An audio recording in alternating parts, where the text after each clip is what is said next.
cliquer le petit pouce bleu. Hein.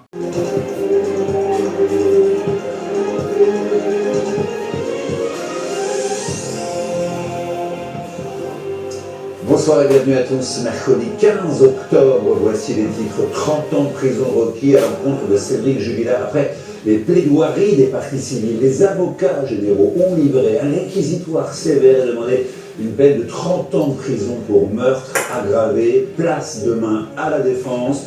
Le jury populaire devra trancher vendredi. Sébastien Lecornu va-t-il éviter la censure demain? En attendant, son projet de budget prévoit une trentaine de milliards d'euros d'économies. Des coupes drastiques s'annoncent, notamment dans le domaine de la santé, et nous ferons le point. Règlement de compte et bain de sang à Gaza, alors que l'armée israélienne a commencé à se retirer la Hamas reprendre contrôle des zones urbaines. Des affrontements ont éclaté avec des milices rivales. Téléviseurs, ordinateurs, box, internet, les appareils laissés en veille agissent comme des vampires énergétiques. Les éteindre peut permettre de précieuses économies. Nous vous dirons combien. Et puis à la fin de ce journal, retour sur un solo guitare qui fait beaucoup parler. Le chanteur M a mis le feu sur scène et une jeune spectatrice est invitée pour livrer une performance incroyable. Histoire à suivre dans l'actu des récits. Cédric Jubilard a-t-il tué sa femme Delphine dans la nuit du 15 au 16 décembre 2020? C'est à cette question que va devoir répondre le jury populaire vendredi. Cet après-midi, après les plaidoiries des parties civiles, les avocats généraux ont requis 30 ans de prison pour meurtre aggravé. Frédéric Pillard et Jean-Baptiste Brunant. Rendez-leur Delphine. C'est avec une voix forte que l'un des avocats des enfants du couple Jubilard, Louis, 11 ans, et Elia, 6 ans, s'est adressé à Cédric Jubilard ce matin.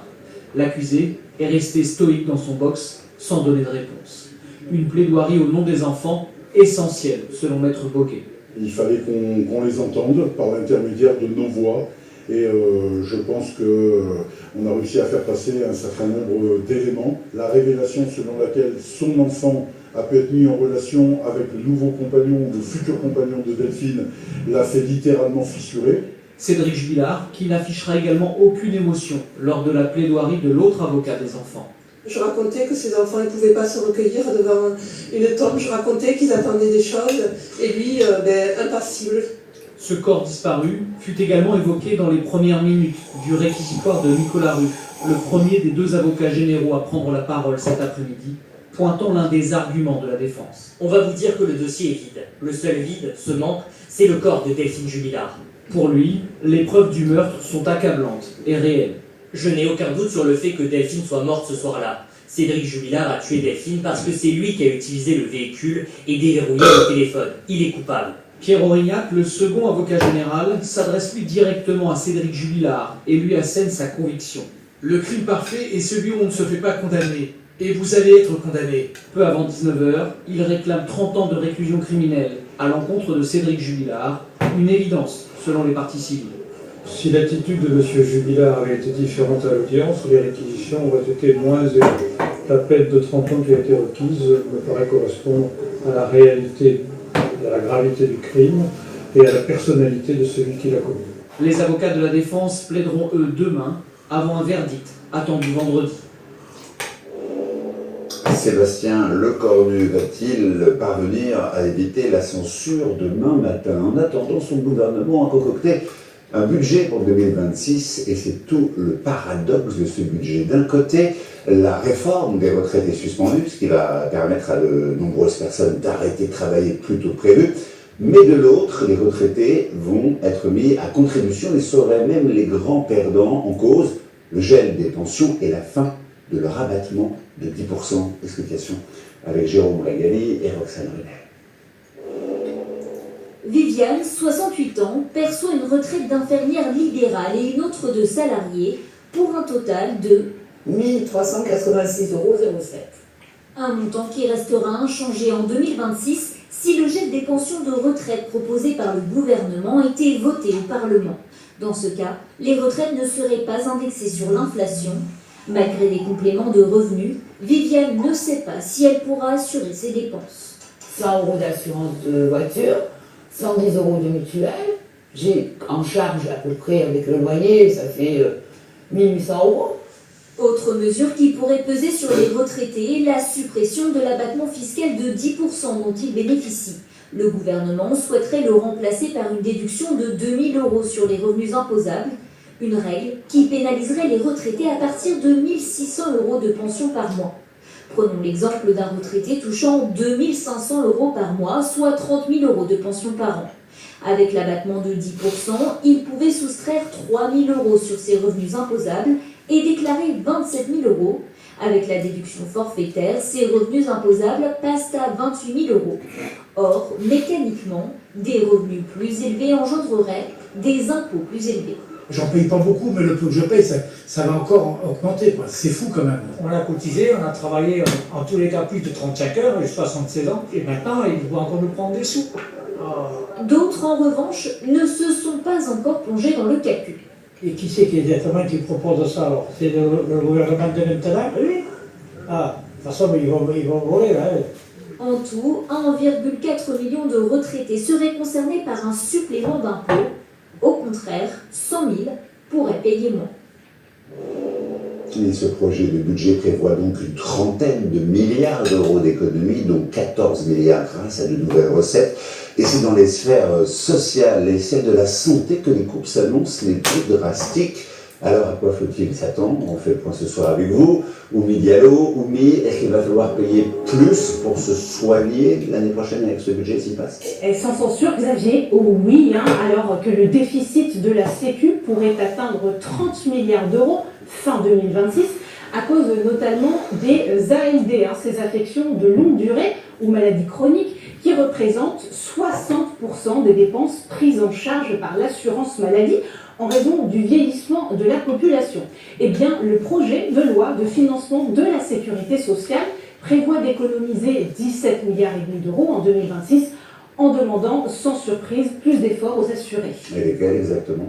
D'abord, les franchises médicales. Vous savez, ces sommes non remboursées par l'assurance maladie et qui restent à la charge des patients après une consultation ou l'achat de médicaments. Certains en sont exemptés, comme les mineurs ou les femmes enceintes, mais pour les autres, cela pourrait doubler de 1 à 2 euros, ce qui, dans le cas d'une boîte de paracétamol à 2,18 € par exemple, ferait en fait un remboursement de seulement 18 centimes.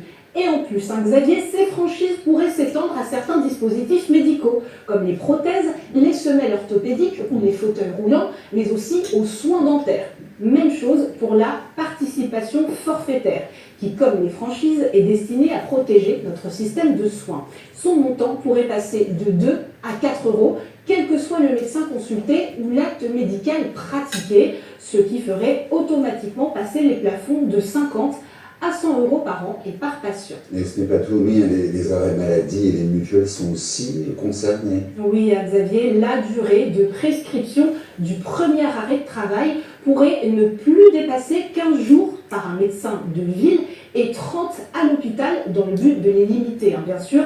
Le gouvernement souhaite aussi imposer aux mutuelles une nouvelle taxe de 2,05% sur les cotisations des complémentaires santé, ce qui pourrait entraîner une énième hausse des tarifs. Au total, l'ensemble de ces mesures devrait permettre d'économiser 7,1 milliards d'euros sur le budget de la sécurité sociale, mais la pilule pourrait avoir du mal à passer. Merci pour ces explications. Certains automobilistes ne seront pas non plus épargnés, car ce budget prévoit aussi la réduction des avantages fiscaux sur les biocarburants, ce qui pourrait provoquer l'envolée des prix de l'E85 et du B100. Explication avec Bérénice Lemestre et Mathieu Renzi. Il est plus de 2 fois moins cher que le diesel ou l'essence, et présenté comme vertueux pour l'environnement. Et pourtant, le biocarburant E85 pourrait bien être l'une des victimes collatérales de la crise politique. Le projet de budget 2026 prévoit de supprimer l'avantage fiscal qui lui est dédié. Conséquence, son prix pourrait passer d'environ 70 centimes le litre à 1,20 € en 3 ans. Un scénario incompréhensible pour la filière. Augmenter la taxe de ce carburant pour diminuer l'écart par rapport aux fossiles, c'est une folie. On a bon espoir qu'évidemment la majorité des députés s'opposeront à une hausse de taxes sur le carburant le plus français, le plus écologique. Sur le million d'automobilistes roulant au E85, environ 400 000 ont fait installer un boîtier comme celui-ci sous le capot de leur voiture essence. Il va modifier les caractéristiques du véhicule pour pouvoir rouler avec l'éthanol. La pose de ce boîtier pour ce véhicule-là, il faut compter à peu près 1 100 €. Une dépense qui permet de réaliser environ 700 € d'économie par an. Ce professionnel craint que cette possible augmentation décourage les automobilistes. On a beaucoup d'appels, par contre on n'a pas vraiment de transformation. C'est un coût qui est quand même assez considérable et le client n'est pas forcément prêt à faire la démarche des fois. Et l'inquiétude gagne toute la filière. Jean-Paul Dallène cultive 65 hectares de betteraves. 30% sont destinés à la production de biocarburant, un débouché qui représente 8% de son chiffre d'affaires. C'est le cumul. On nous met le Mercosur, où on prévoit d'importer énormément de bioéthanol. On nous met des taxes sur le bioéthanol, donc ça remet en cause complètement la filière bioéthanol. Le prix du E85 est donc désormais entre les mains des parlementaires qui débuteront l'examen du budget la semaine prochaine. Et enfin, sachez que le budget prévoit aussi notamment la suppression de 3119 postes de fonctionnaires en 2026, la suppression de la réduction d'impôt sur les frais de scolarité pour les parents de collégiens, lycéens et étudiants, et au total de 23 niches fiscales.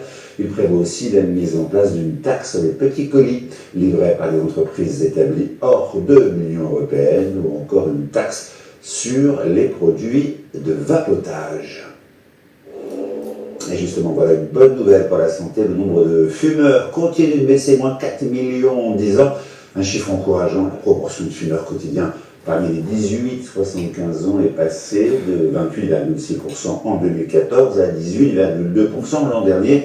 Cette baisse concerne tout particulièrement les adolescents et les jeunes adultes. Terrible procès devant la cour criminelle du Val d'Oise. Un médecin de 63 ans vient d'être condamné à 8 ans de prison pour viol et agression sexuelle commis sur plusieurs patientes sous prétexte de soins en acupuncture et en médecine traditionnelle chinoise. Il aurait imposé des pénétrations vaginales et anales. Il aurait aussi pris des photos des parties intimes de ses patientes. Paris Saint-Germain-Cher et Vincent Bellin. Jusqu'au procès, Sarah et Tina ne se connaissaient pas. Unies pendant des années sans le savoir et sans le vouloir par une souffrance. Depuis lundi, avec 3 autres anciennes patientes du docteur Alexandre I, qui comparaît libre, elles sont venues raconter devant la cour criminelle du Val d'Oise les pénétrations digitales et caresses que ce généraliste leur a fait subir sous prétexte d'actes médicaux. Tina avait 15 ans lors de sa première consultation.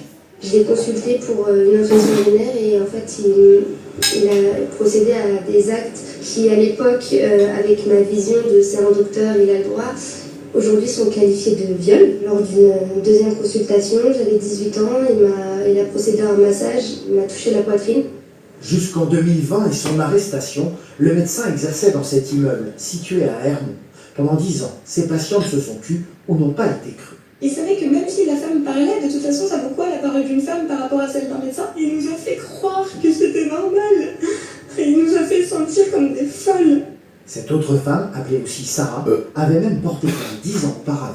Pendant l'examen, j'aperçois un appareil photo entre ses jambes. Mais j'avais insisté, et c'est là où je m'étais aperçue en tout cas des 3 clichés qui étaient mes parties intimes. Et il s'en est débarrassé de la carte mémoire dans les toilettes. La plainte de Sarah, qui dénonçait aussi un viol, avait alors été classée. Mais cet après-midi, le docteur Hip a été condamné à 8 ans de prison et une interdiction définitive d'exercer dans le milieu médical. Il ne fera pas appel de la décision qui a été rendue. Il a eu la capacité lors de cette audience de formuler des excuses et des regrets et d'exprimer une honte authentique. Les parties civiles saluent le verdict. Vraiment soulagée, le plus gros effet, c'est-à-dire qu'on sait qu'il va aller en prison. Et ça, c'est hyper important pour moi de savoir que ça y est, il est parti avec les flics. Il ne le reverra plus. Outre l'espoir de se reconstruire, ces femmes partagent l'envie que ce procès serve d'alerte pour d'autres personnes. Coup de filet ce matin à Grenoble, une opération policière a été menée dans le quartier Mistral pour reprendre le contrôle d'un immeuble de Grenoble sous la coupe de trafiquants de drogue. Des centaines de policiers ont été mobilisés, 10 kilos de résine de cannabis ont été saisis dans un appartement avec 10 000 € ainsi qu'une centaine de pochons contenant de la cocaïne. 4 personnes ont été interpellées. Proche-Orient, le Hamas a remis 4 nouvelles dépouilles d'otages à Israël. Si 3 ont pu être identifiés, la 4e ne correspond à aucun des otages. À ce stade, 7 corps seulement ont été restitués. Il en manque donc encore 21. Israël a tout de même autorisé l'ouverture du point de passage de Rafah depuis l'Égypte afin que 600 camions d'aide humanitaire puissent entrer dans l'enclave. Les habitants qui avaient fui la zone peuvent y retourner. Et conformément à la première étape du plan de paix, l'armée israélienne a commencé à se replier d'une partie de la bande de Gaza. Le Hamas a tout de suite repris le contrôle des zones urbaines. Sont suivis des affrontements avec des milices rivales. La phase 2 du plan de paix de Donald Trump, qui prévoit le désarmement de l'organisation terroriste, semble incertaine. Explication avec Dario Borgogno. En plein milieu de Gaza, une mise en scène macabre du Hamas pour l'exécution de 8 hommes qualifiés de collaborateurs d'Israël. Cette vidéo a été filmée à une date incertaine et n'a pas été authentifiée. Publiée en ligne par le mouvement islamiste, elle est l'illustration de leur nouvelle campagne de répression sur le territoire palestinien. Suite au plan de paix de Donald Trump, l'armée israélienne s'est retirée d'une partie de la bande de Gaza, première étape d'un retrait progressif, avant d'aboutir à la création de zones tampons de sécurité le long de l'enclave. Le Hamas en a profité pour reprendre le contrôle de zones urbaines à des milices rivales, mais l'accord leur impose surtout de se démilitariser, comme Donald Trump l'a rappelé hier.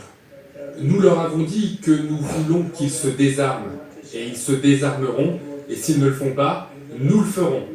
Et cela se fera rapidement, et peut-être violemment. L'organisation terroriste ne s'est jamais engagée publiquement à déposer les armes, mais leurs moyens se sont considérablement réduits depuis le début de la guerre. De 25 000 à 30 000 militants avant le 7 octobre, leurs effectifs se sont réduits de moitié malgré de récents recrutements. Impossible de quantifier leurs armes restantes, un désarmement total paraît donc compliqué. Ça supposerait que chaque milicien du Hamas remette sa Kalachnikov pour caricaturer, ce qui paraît très difficile. En revanche, le principe d'un désarmement structurel, c'est-à-dire des armes lourdes et du démantèlement des infrastructures, ça c'est acté dans les points du plan. Reste aussi la question de l'avenir des membres de l'organisation. Donald Trump a promis une amnistie pour ceux respectant une coexistence pacifique en rendant les armes. Pour les dirigeants, le plan prévoit l'exil vers un lieu encore inconnu. Les retours en France, les drones ont désormais le droit à leur salon européen. Pour sa 8e édition, UAV Show se tient à Bordeaux depuis hier, avec une mise en avant des applications militaires, mais pas seulement.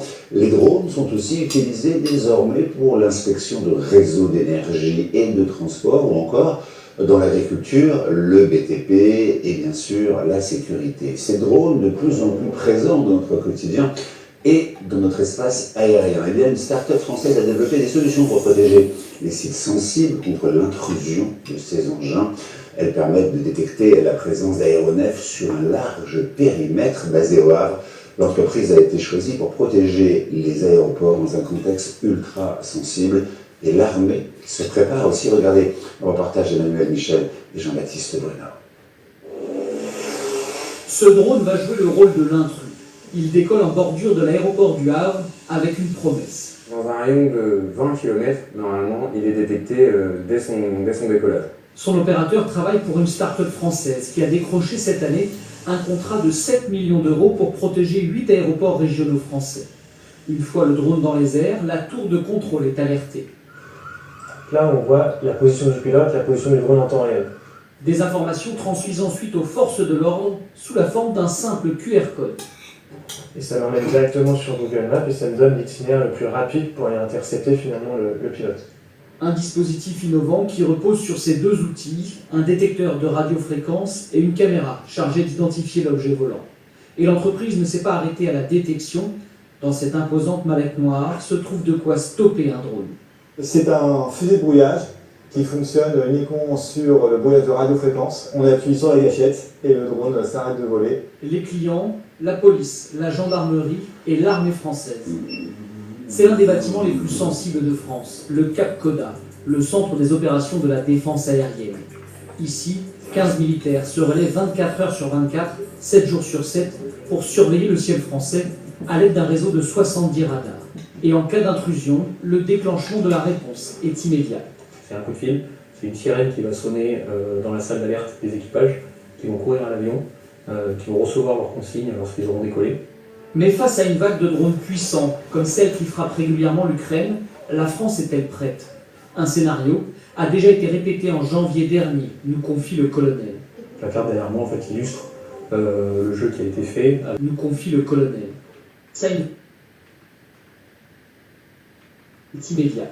Un scénario a déjà été répété en janvier dernier.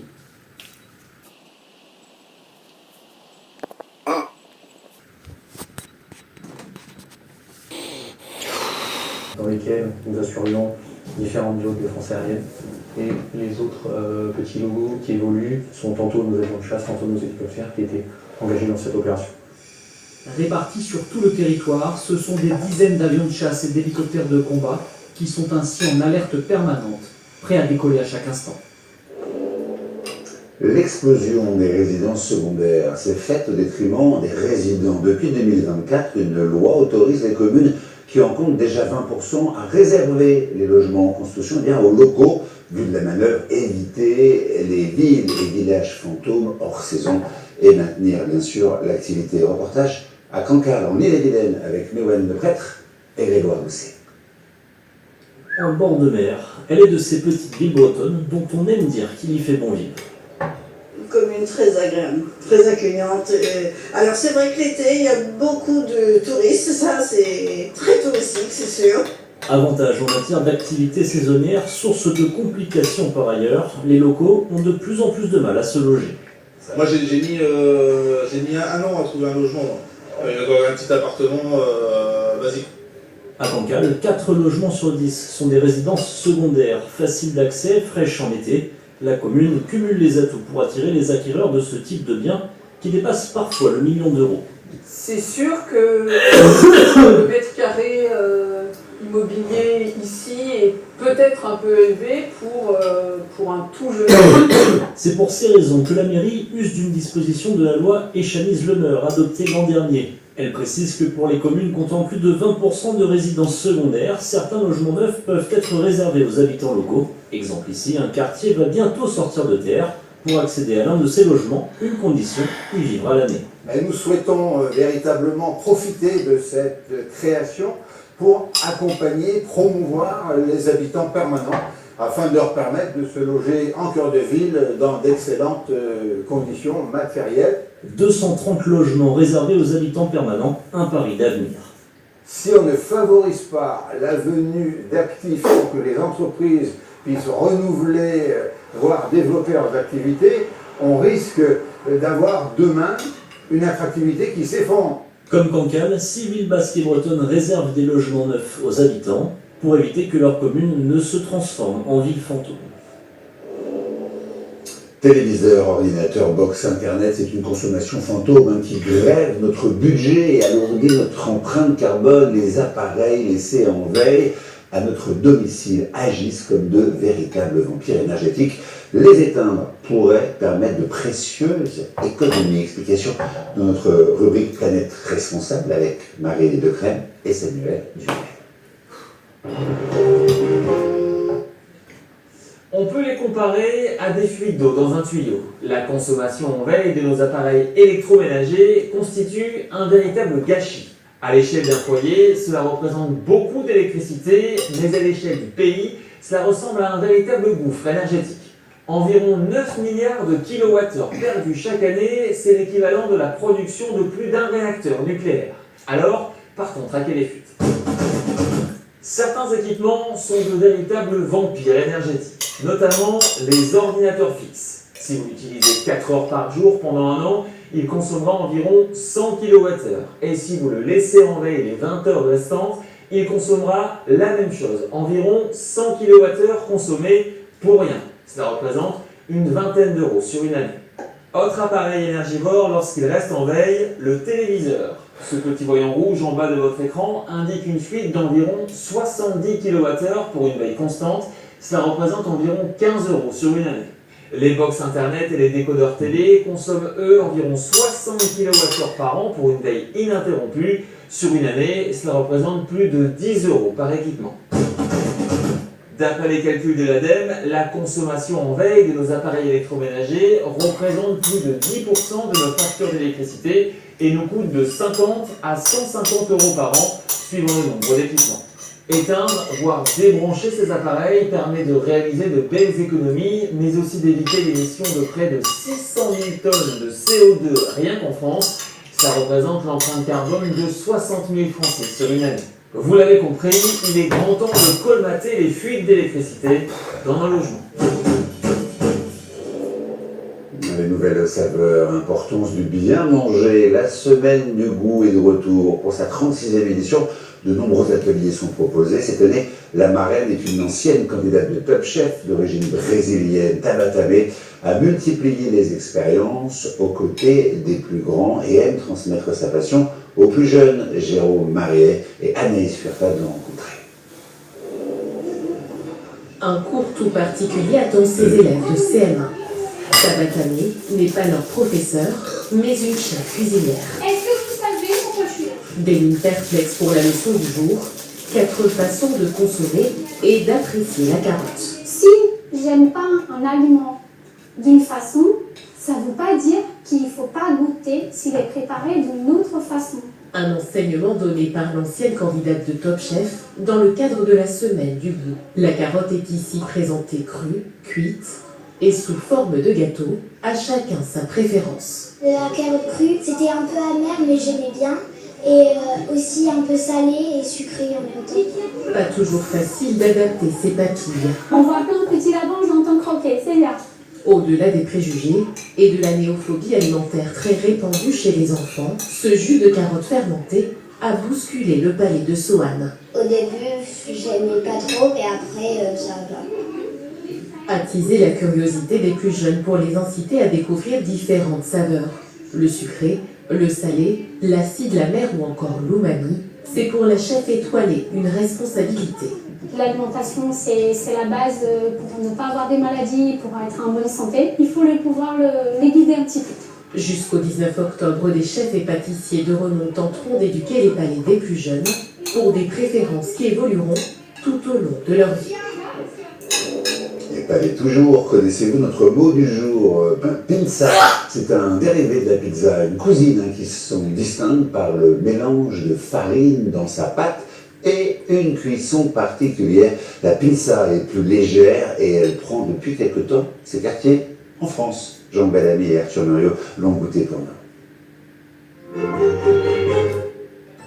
En apparence, avec son fromage fondu et sa sauce tomate, elle a tout d'une napolitaine bien connue. Pourtant ici, pas de pizza, bienvenue dans la maison de la pinza. Donc là, on a un plateau avec la pâte qui est faite de blé, riz et soja. C'est une différence avec la pizza qui est normalement faite qu'avec une farine de blé. Et ensuite, c'est une pâte qui est très hydratée, donc avec beaucoup d'eau.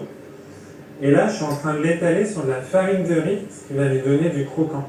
De quoi apporter encore plus de caractère à cette spécialité romaine qui, outre la composition de sa pâte et sa forme ovale, se différencie également de la pizza par son double passage au four.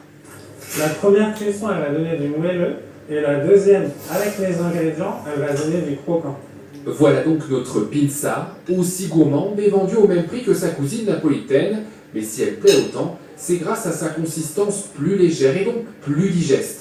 C'est hyper savoureux et on ne se sent pas mal ou trop lourd après. La pinza, vraiment, c'est beaucoup plus digeste, c'est original et c'est très croustillant aussi. J'achète même des pâtes comme ça, pré-cuites chez moi, pour les faire aussi chez moi. Et vous n'êtes pas la seule. Dans les rayons, la pinza s'est imposée en quelques mois, exemple avec celle de cette marque française. On en vend 30 000 par mois et c'est un énorme succès. Les consommateurs en fait aiment ce produit parce qu'en fait c'est un produit qui est facile à garnir, pratique, pas cher. Vendu entre 2,50 € et 3 € les 230 grammes. En termes de prix et de praticité, la pinza met donc la main à la pâte pour tenter de dépasser la pizza et c'est 1,5 milliard d'unités vendues chaque année en France. Du cinéma avec la sortie de Jour J, une comédie signée Claude Zidi Junior. Il revisite le débarquement de juin 1944 avec un héros malgré lui qui ne brille ni par son courage ni par sa précision. Une grande vadrouille 2.0 avec un tandem de choc, Kev Adams, Ebrahim Boulel, Guillaume Gros et Olivier Levasseur. Gentlemen. Normandie, juin 44, et voici Samy et Denis, deux soldats tellement pressés d'entrer dans l'histoire qu'ils en oublient une petite chose. Ils sont où les autres, la malade, ça? La date. Et comme on dit, avant l'heure, c'est pas l'heure. C'est pas trompé de jour. Non, c'est pas trompé de jour, non, c'est sûr que non. C'est le débarquement! Le 5 juin, ce n'est pas le 6, et voilà nos deux pieds nickelés plongés, seuls, dans la France occupée. Question référence, on pense Grande Vadrouille, 7e compagnie, où Papy fait de la résistance. Le clin d'œil est assumé. Eh ben vous êtes sacrément chiés à Londres. Vous auriez pu nous prévenir que ça allait se passer ici. On aurait peut-être pu préparer le terrain. Je crois qu'en France, on adore les comédies sur la Seconde Guerre mondiale, on aime rire de cette période, et on aime rire avec la petite histoire dans la grande, évidemment, parce que c'est une petite histoire inventée, mais qui respecte plein d'éléments de la grande, vraie histoire qu'on apprend en cours d'histoire, et qui est hyper respectée dans le film, pour le coup. J'aurais bien neutralisé au moins un soldat, non? Les ficelles sont parfois épaisses, l'humour très potache, mais servi par des spécialistes. Brahim Boulel, complice de Kev Adams, Jonathan Lambert, Chantal Latsou, ou le duo impayable d'officiers allemands, campé par Didier Bourdon et Jarry Tahamblon, est méconnaissable pour l'occasion. Quelle mauviette! Réveillez-vous! Didier, pour moi en tout cas, c'est comme mon papa du cinéma. J'adore jouer avec lui, parce qu'il est extrêmement précis, il est généreux. Ça fait partie de ces gens qui m'ont donné envie de faire de l'humour, donc je suis évidemment très touché, je me rends compte de la chance que j'ai. Le jour J, le 3e long-métrage de Claude Zidi Junior, La Grande Histoire, mais vu par le petit bout de la lorgnette. Dis que c'est ce soir, le 5 jours. Vous me prévenez que maintenant? Un solo de guitare en très belle compagnie signé Mathieu Chédid, c'est le début de l'actu des réseaux, avec ce soir Thibaut Lefebvre. Cette petite fille a enflammé la piste de danse lors d'un concert du collectif La Momalie avec Mathieu Chédid à l'Arena Futuroscope samedi dernier. Mathieu Chédid a partagé la vidéo pour trouver le contact de la jeune fille et la remercier de ce moment. Magie des réseaux sociaux, il n'a fallu que quelques heures. Alix et ses parents sont invités pour une prochaine date et pour un passage dans la loge des artistes. Patouche à la pâtisserie française.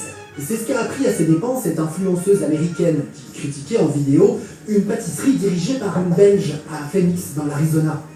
Elle n'aime pas la quiche, le cannelé à 5 $ est trop cher, ce dessert pas assez sucré, et elle ajoute « La couleur de ces pistaches est aussi naturelle que mes seins, mes fesses et mon tour de taille. » Sauf que la pâtissière, Jenna Lurquin, a répondu dans une vidéo vue plus de 60 millions de fois.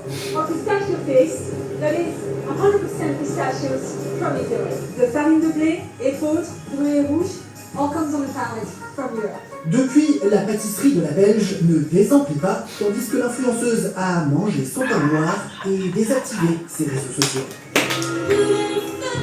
Idée cadeau. Le calendrier 2026 des pompiers australiens est sorti.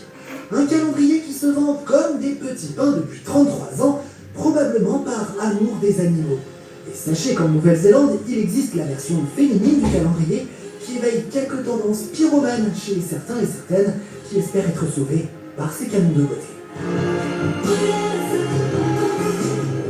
Et oui, il faut de tout pour faire un monde. C'était le journal de la rédaction. Merci à tous de l'avoir suivi. Après scène de ménage, le rire continue avec la diffusion de Kaamelott, premier volet. Prochain rendez-vous avec Info demain.